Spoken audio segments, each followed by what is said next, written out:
పిల్లలను మన దగ్గర పెంచినట్టు వేరే దేశంలో పెంచితే కుదరదు. ఏదన్నా చిన్న పొరపాటు జరిగినా అక్కడి ప్రభుత్వాలు మన పిల్లలను ప్రభుత్వ సంరక్షణలోకి తీసుకుంటాయి. ఇక మన పిల్లలను వెనక్కి రప్పించడానికి ఎన్ని ప్రయత్నాలు చేసినా కుదరని పని. ఎస్, జర్మనీలో చిక్కుకుపోయిన చిన్నారి అరిహా షా విషయంలో సరిగ్గా ఇదే జరిగింది. 4 ఏళ్లైన పాపని భారత్ రప్పించేందుకు కేంద్రం ఎన్ని చర్యలు తీసుకున్నా ఇంతవరకు పాప ఇండియాకు చేరలేదు. పాపను భారత్కు అప్పజెప్పమని విదేశాంగ మంత్రి జయశంకర్ ఆ దేశపు విదేశాంగ మంత్రిని మరోసారి కోరడంతో ఈ విషయంలో ఇప్పుడు ఒక ముందడుగు పడింది. అరిహా బెర్లిన్ అధికారుల ఆధీనంలో ఉన్నప్పటి నుంచి భారత్లో సేఫ్ హరిహా పేరుతో ఉద్యమం మొదలైంది. ఈ నేపథ్యంలో అరిహా విషయంలో అసలు ఏం జరిగింది, భారత్ రప్పించేందుకు ఎందుకు ఇన్నేళ్లు పట్టింది, వాజ్ ది స్టోరీ.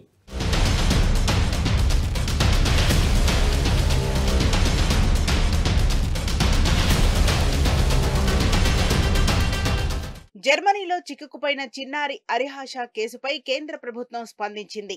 గుజరాత్ కు చెందిన అరిహా షా ఇప్పుడు బెర్లిన్లో జర్మనీ అధికారుల సంరక్షణలో ఉంది. భారతీయురాలైన ఆ చిన్నారిని జర్మనీ అధికారులు తమ కస్టడీలో ఉంచుకోవడం పసిపాప హక్కులకు భంగం కలిగించినట్లవుతుందని భారత విదేశాంగ శాఖ స్పష్టం చేసింది. ఈ పాపను భారత్కు అప్పజెప్పమని విదేశాంగ మంత్రి జైశంకర్ ఆ దేశపు విదేశాంగ మంత్రిని కోరారు. గత సంవత్సరం ప్రధాని మోదీ స్వయంగా పాపను అప్పజెప్పమని ప్రతిపాదించారు. కానీ జర్మనీ ఇప్పటికీ ఇవ్వలేదు.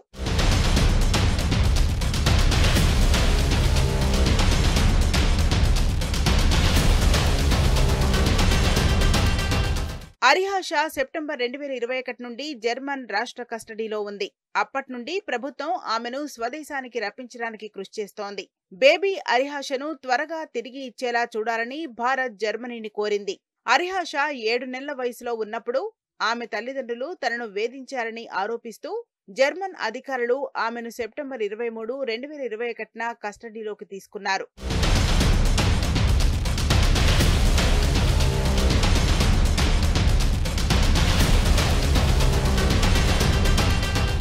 ముంబైకి చెందిన భవేష్ షా, దారా షా అనే దంపతులు 2018లో ఉపాధి కోసం జర్మనీకి వెళ్లారు. వారిద్దరికీ అక్కడ అరిహా షా అనే పాప జన్మించింది. ఒకరోజు ఆ చిన్నారి ఆడుకుంటుండగా కింద పడింది. దీంతో చిన్నారి ప్రైవేట్ పార్ట్ వద్ద దెబ్బ తగిలింది. వెంటనే ఆ చిన్నారిని స్థానికంగా ఉన్న ఆసుపత్రికి తీసుకెళ్లి చికిత్స అందించారు. కొన్ని రోజుల తర్వాత భవేష్ షా, దారా షా దంపతులను ఆసుపత్రి వర్గాలు పిలిపించాయి. చిన్నారికి తగిలిన గాయాన్ని పరిశీలించి లైంగిక దాడి జరిగి ఉండవచ్చని అనుమానించారు. దీంతో ఆ చిన్నారి సంరక్షణ బాధ్యతలను జర్మనీ అధికారులు తీసుకున్నారు.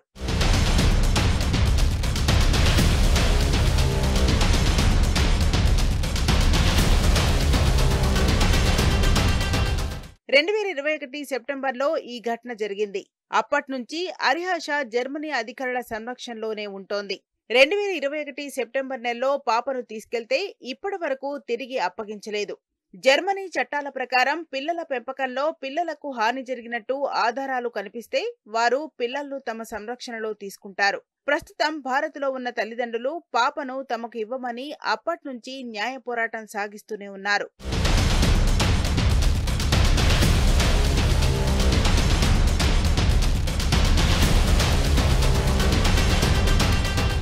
అరిహా షా బెర్లిన్ అధికారుల ఆధీనంలో ఉన్నప్పటి నుంచి భారత్లో సేవ్ అరిహా షా పేరుతో ఉద్యమం మొదలైంది. చాలా మంది గుజరాత్ నుంచి పాప కోసం ప్రచారం చేసి ప్రభుత్వం మీద ఒత్తిడి తెచ్చారు. అయితే పాపను సంరక్షణలో ఉంచుకున్న బెర్లిన్ యూత్ వెల్ఫేర్ ఆఫీస్ ఇవన్నీ ఖాతరు చేయటం లేదు. అది సివిల్ కస్టడీ కేసు వేసి పాప తల్లిదండ్రులకు శాశ్వతంగా పాప మీద పెంపకపు హక్కును రద్దు చేయమని కోరింది. దీని ప్రకారం తీర్పొస్తే ఇకపై పాపను అనాథగా నమోదు చేసి అనాథాశ్రమంలో పెంచుతారు. ఈ విషయమై పాప తల్లిదండ్రులు తీవ్ర ఆందోళనలో ఉన్నారు. వారి వీసా గడువు కూడా త్వరలో ముగియనుంది. ఇకపై వారు పాపను చూడటం కష్టం.